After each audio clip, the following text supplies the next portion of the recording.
Hi there guys, it's Niall here. Today I have another antique video. Now today I'm going to be talking about something that I've actually had in my collection for quite a while now. I'd say about 10 months. It is an Imperial Model 50 typewriter.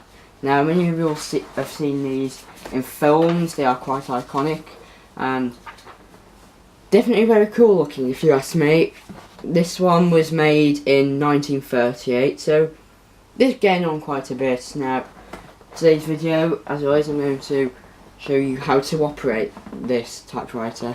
So, as you'll notice, it's got the standard QWERTY keyboard, similar to what you'll see in modern computers, except obviously the keys are round. There's a few different keys, such as the shift lock, which is basically capitals lock, except it applies to all the keys.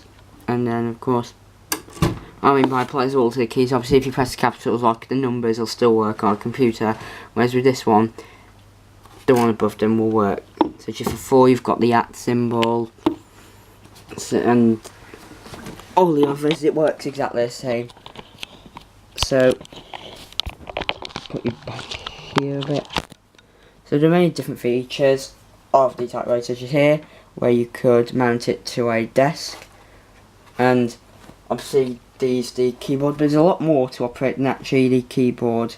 So to help demonstrate, I'm going to insert a piece of A4 paper. So first thing to do is lift this up, then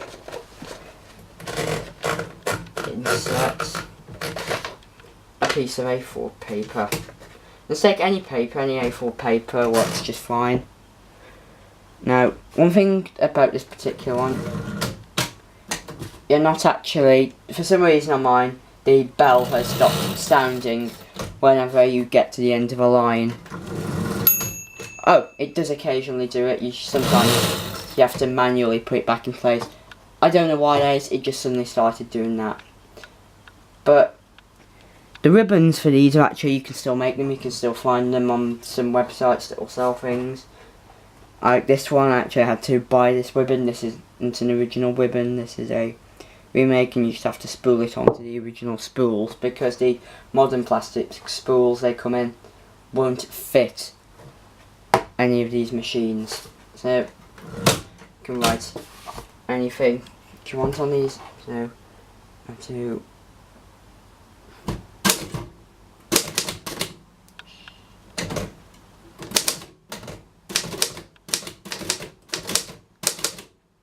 and how to get to a new line, or once you reach the end of a line, as you do here, you actually move the carriage back a bit until you do however many you want. You can actually set here how much you want the lever to move the carriage down. So basically it sets how much space you want between each lines when you press this once, and obviously you'd start the next line, then obviously ping, and then same again. So I suppose many of you will want to, sorry about that, you want to see the sides here. For example, in here you can actually set the margins. You press those in and move those across. There's another one on there.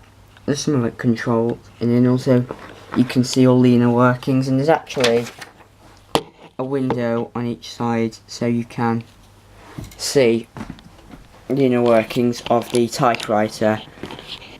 Very useful machine. I mean, I still use this every now and again. Sometimes I'll write a script to a YouTube video on this, because I think they are good. I mean, some authors will still use these because they make you think a lot more about what you're actually typing in, because obviously you can't backspace, although you can, but that just I'll demonstrate it.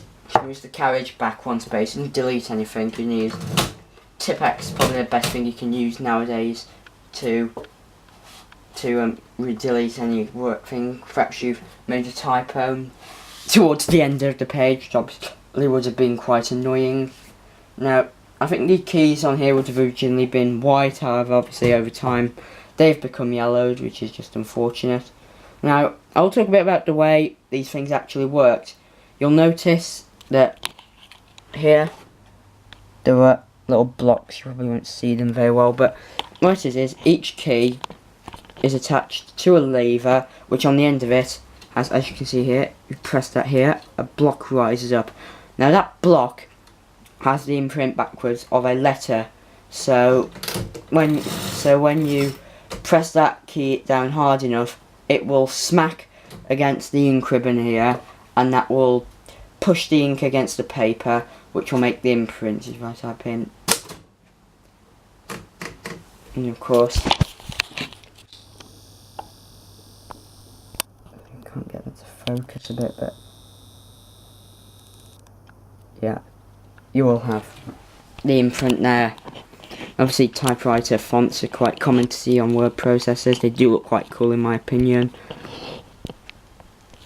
But yeah, so obviously I've just shown you how to operate one and how they actually work, and I hope you found that useful. So I'd like to thank you all very much for watching, and I'll see you all in the next video.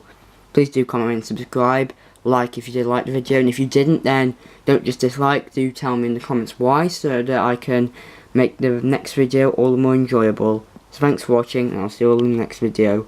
Bye.